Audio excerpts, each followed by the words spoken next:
aux Imaginales à Épinal. On est vraiment tous ravis de vous rencontrer, de vous avoir et de vous féliciter parce que c'est vous, les jeunes écoliers, qui avez lu ces 3 livres. C'est vous qui avez fait votre choix. Et donc pour moi, je ne me suis pas présentée, Stéphanie Nico, directrice artistique du festival, pour dire ça.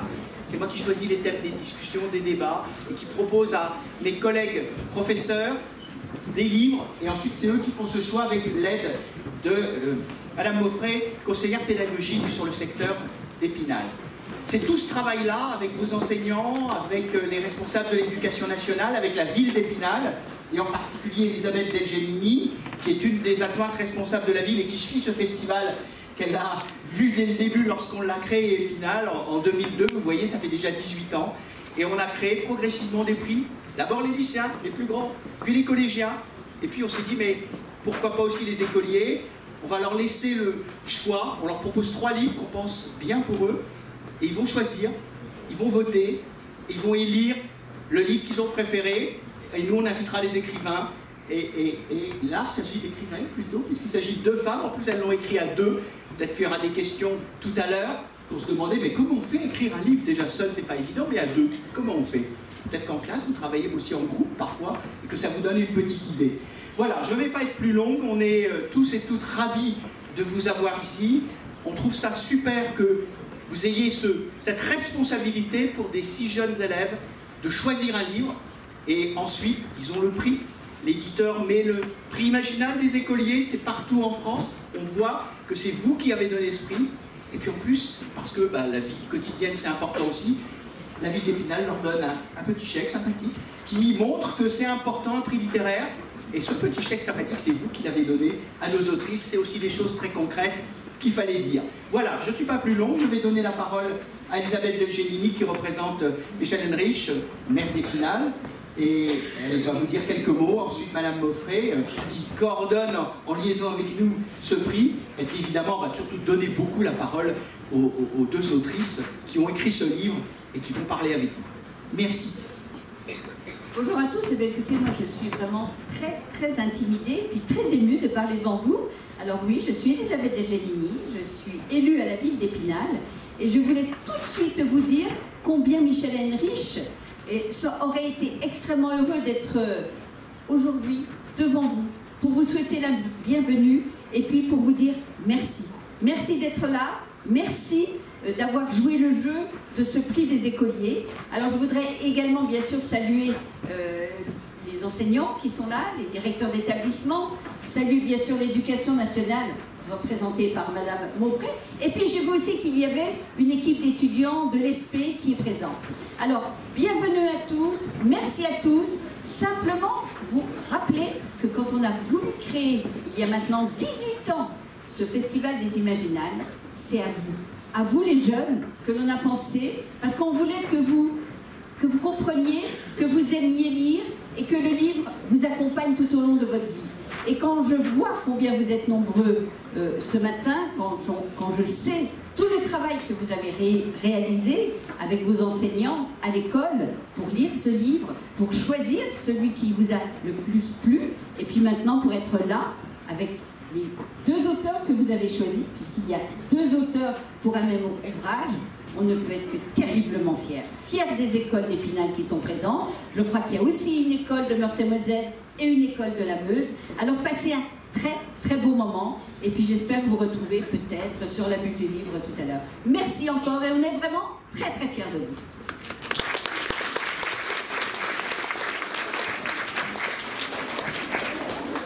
Merci. Alors je suis moi de mon côté très heureuse d'être là cette année encore à cette rencontre. Je voulais bien entendu vous remercier tous pour le travail que vous avez réalisé en classe. Alors vous les élèves, parce que même si vous avez pris beaucoup de plaisir à la lecture de ces œuvres, ça représente aussi tout un travail de compréhension que vous avez réalisé avec vos enseignants. Donc je salue aussi sincèrement le travail de tous les enseignants. Puisqu'on est dans les remerciements, je vais remercier aussi pour commencer la ville d'Épinal, qui nous permet de connaître ces moments forts de lecture et de découverte d'ouvrages qu'on n'aurait pas tellement l'occasion de découvrir sinon. Je remercie aussi la ville d'Épinal pour l'achat des ouvrages, hein, parce que tous les livres que vous avez lus en classe sont achetés par la municipalité d'Épinal. Remercier, puisque c'est le jeu de micro, donc j'en profite, donc les étudiants qui vous ont encadrés dans les ateliers littéraires, les élèves des classes d'Épinal. Le jour du vote, vous allez travailler autour de la littérature fantastique avec des étudiants qui ont préparé en amont tout le travail qu'ils vous ont proposé. Donc je vais remercier leurs professeurs aussi, donc Myriam Laurent qui est ici, Lise Normand qui œuvre beaucoup aussi dans ce sens. Et puis voilà, quoi, je vais peut-être ne pas être trop long, puisque le moment que vous attendez tous, c'est l'échange possible avec les deux auteurs, devant lesquels je me suis placée d'ailleurs, et je vais leur céder la parole. Alors je vais vous souhaiter à tous un agréable moment, une belle matinée, et merci encore à tous.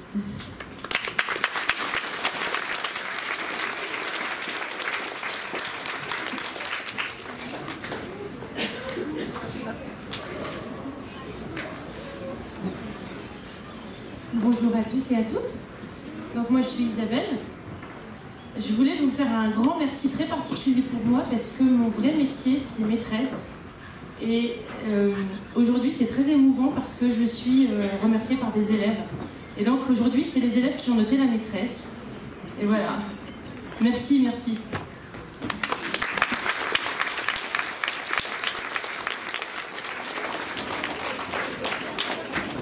Bonjour à tous, moi je suis Danielle, j'ai été enseignante aussi pendant très longtemps et maintenant moi je suis à la retraite. Et je ne vois plus guère d'élèves dans le cadre des classes. Quand je rencontre des élèves maintenant, c'est à l'occasion de festivals comme ça, autour de mes livres. Et je suis très impressionnée de vous voir tous, là, je suis ravie de vous rencontrer. Je fais comme Isabelle, je vous fais un grand merci. Nous sommes très touchés toutes les deux que vous ayez choisi notre livre et on aura grand plaisir à répondre à vos questions et à vous parler de la façon que nous avons eue de créer ce livre.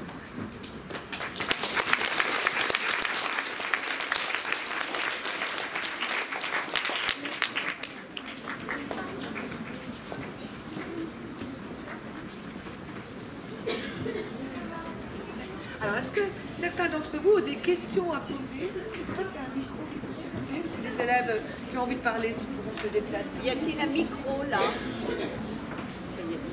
Oui.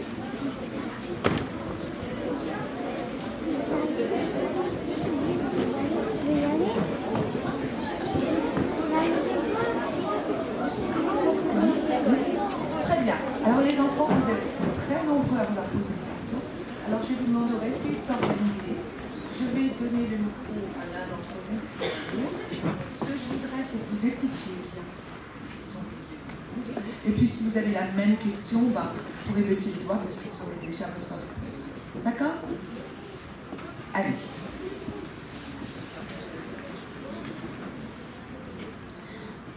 Pourquoi le dernier blé mais pas un autre titre? Voilà, question sur le choix du titre. C'est moi qui l'ai proposé. J'ai besoin, moi, quand j'écris un roman, que ce soit toute seule ou en collaboration avec un autre auteur, ce qui a été le cas pour plusieurs de mes romans. J'ai écrit beaucoup de romans en collaboration avec un monsieur qui s'appelle Alain Grousset, qui est là d'ailleurs aussi, lui, présent aux Imaginales. Et c'est la première fois que j'écris un roman avec une dame. Hein, et c'était une expérience très intéressante aussi que d'écrire avec une autrice. Mais moi j'ai besoin très vite d'un titre pour mes histoires parce que je considère que le titre c'est la première ligne du livre quelque part. C'est vrai que c'est la première chose qu'on lit, hein, le titre du livre. Et comme Isabelle m'avait raconté plein de choses sur les soldats de la guerre de 14-18, qu'elle connaissait une histoire, toute la partie historique qu'elle connaissait mieux que moi. Elle m'avait parlé du bleuet de France et de ces petits bleuets que fabriquaient les soldats. Et c'est là que j'ai dit, eh bien, ça pourrait peut-être faire un très bon titre que d'appeler ça le dernier bleuet, et, parce qu'il était déjà question dans nos têtes, on avait déjà prévu qu'il y aurait un petit bleuet dans notre histoire qui aurait beaucoup d'importance. Et puis tu as accepté très vite en fait? Oui, parce qu'en plus du coup, le dernier bleuet, c'est le dernier bleuet que fabrique René. Et c'est aussi le dernier bleuet qu'achète Zach dans la boutique à la fin du livre. Voilà. Bien, on va passer à une autre question. Comment ça vous est venu à l'idée de faire ce livre? C'est ici aux Imaginales en fait. Daniel et moi on s'est rencontrés il y a 3 ans et quand j'ai vu les livres qu'elle faisait pour les enfants, je lui ai demandé si ça lui plairait d'écrire un livre qui se passe à Verdun. Et elle m'a demandé de lui envoyer des idées. Et puis ensuite je l'ai invitée à venir chez moi à Verdun. Et là elle m'a dit je veux bien l'écrire si tu l'écris aussi. Donc elle m'a lancé un défi et c'est comme ça que tout a commencé. Merci. Pourquoi ce thème de livre? En fait, moi j'avais écrit des livres qui étaient sur le même principe de construction de roman, c'est-à-dire que des personnages faisaient un voyage dans le temps et se retrouvaient dans les 4 romans que j'ai faits sur le château de Guédelon, se retrouvaient au Moyen-Âge. Et donc, Isabelle et Jérémy, qui a fait les illustrations du roman, et qui est son mari, hein, ils travaillent à deux. Hein, et donc, Isabelle et Jérémy avaient déjà créé les petits personnages qui sont devenus les héros du roman. Et ils m'ont dit, est-ce qu'on pourrait envisager de faire comme dans les aventures à Guédelon, de faire voyager ces 3 personnages vers le passé. Et donc on est parti sur cette idée-là, d'imiter ce que j'avais déjà fait toute seule dans les aventures à Guédelon, 3 héros qui voyagent en direction du passé. Merci. Comment vous avez fait pour réussir à travailler ensemble? Alors en fait, on s'est rencontrés, Daniel est venue à Verdun pendant une petite semaine et moi je suis allée chez elle pendant une petite semaine et puis après on a travaillé en communication par téléphone ou par internet. On s'arrangeait pour... Daniel a commencé à écrire le livre, elle a écrit le prologue, l'introduction, et puis ensuite je l'ai relu et puis j'ai continué, puis c'était un relais en fait qu'on se passait entre nous deux. On savait dès le début qu'on allait faire à peu près tant de chapitres et qu'il allait se passer différents épisodes au fur et à mesure de l'histoire. Et on savait déjà qu'on allait se partager le travail. Nous n'avons jamais écrit 2 fois la même chose, par exemple. Moi j'écrivais quelque chose, Isabelle le relisait, corrigeait, elle écrivait quelque chose, je relisais, je corrigeais. On intervenait sans problème sur ce que l'une ou l'autre avait écrit, mais on n'a jamais écrit en double. Il y a des auteurs qui écrivent à 2 et qui écrivent 2 fois la même chose et choisissent ce qui leur semble le meilleur texte entre les 2 proposés. Mais nous n'avons pas fait comme ça. Nous avons écrit, si vous voulez, chapitre par chapitre ou morceau de chapitre par morceau de chapitre, en nous échangeant le travail au fur et à mesure qu'on avançait dans notre travail. Parce qu'en fait, vous, quand vous êtes à l'école et que vous faites du travail en groupe, vous êtes tous derrière la même feuille, hein, vous donnez vos idées, puis il y a un secrétaire qui écrit, mais nous, on n'était pas toutes les 2 derrière le même ordinateur, en fait. Oui, c'est ça. On a correspondu énormément, ça a duré quand même pas mal de temps, en échange pour arriver à trouver, si j'ose dire, une voie commune, c'est-à-dire qu'on ne sente pas trop. Quand nous relisons le dernier bleuet, il y a des moments où on se demande laquelle des 2 a écrit ce passage-là. On ne reconnaît pas obligatoirement ce qui est signé Daniel Martinigol et ce qui est signé Isabelle Fournier.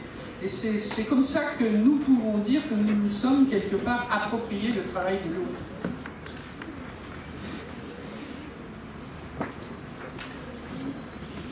Pourquoi ces noms de personnages? En fait, il fallait bien leur trouver un nom. Et en fait, j'ai choisi les 2e prénoms de mes fils,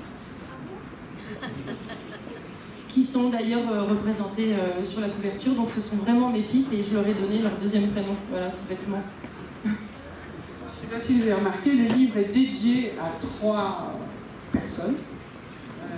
Donc Léonie, Antoine et Paul. Donc Léonie, c'est ma petite fille.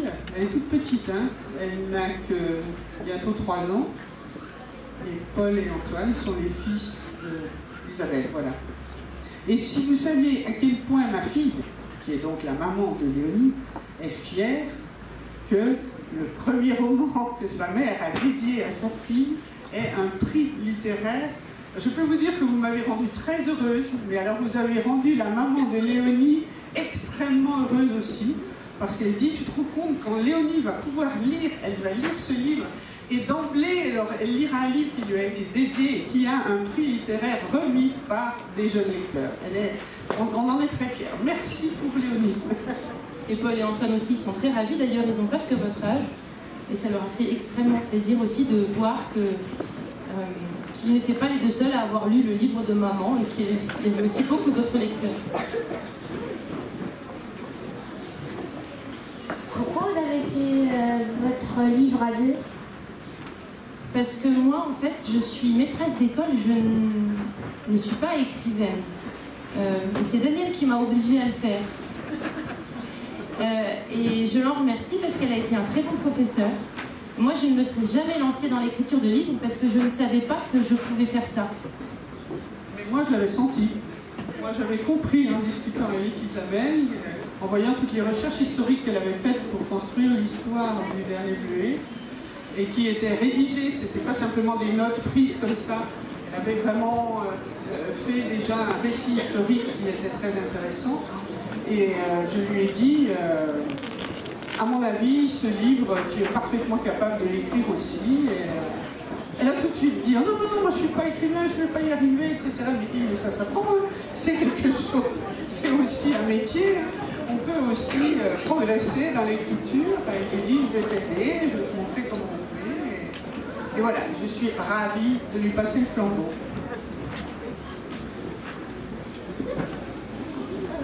Comment vous avez eu le prénom du robot Kairos? Alors ça, c'est moi qui l'ai trouvé, ce nom de robot. Kairos, c'est donc le robot qui aide les enfants à voyager dans le temps et dans l'espace. Et Kairos, en fait, c'est un nom de dieu grec. Alors, c'est un mot un peu compliqué pour vous, mais c'est le dieu de l'opportunité. L'opportunité, c'est savoir saisir sa chance. Et nous, on dit, avant l'heure, c'est pas l'heure, et après l'heure, c'est plus l'heure. Il faut savoir être là au bon moment. Et c'est ça, Kairos.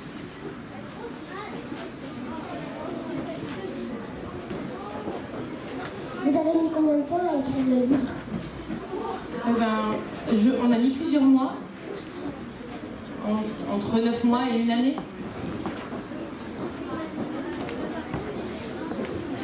Vous avez fait combien de livres? Moi, c'est mon premier, mais Daniel, elle en a fait beaucoup déjà. Moi, c'est le 50e.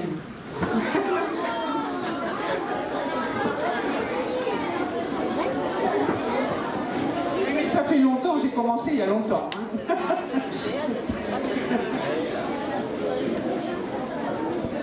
Comment avez-vous eu l'idée des chapitres?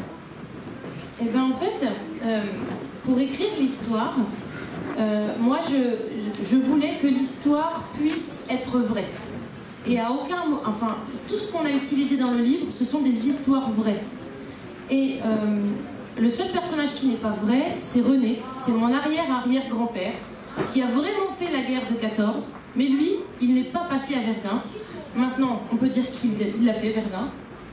Mais du coup, moi j'avais déjà dans l'idée certains endroits par lesquels il devait passer.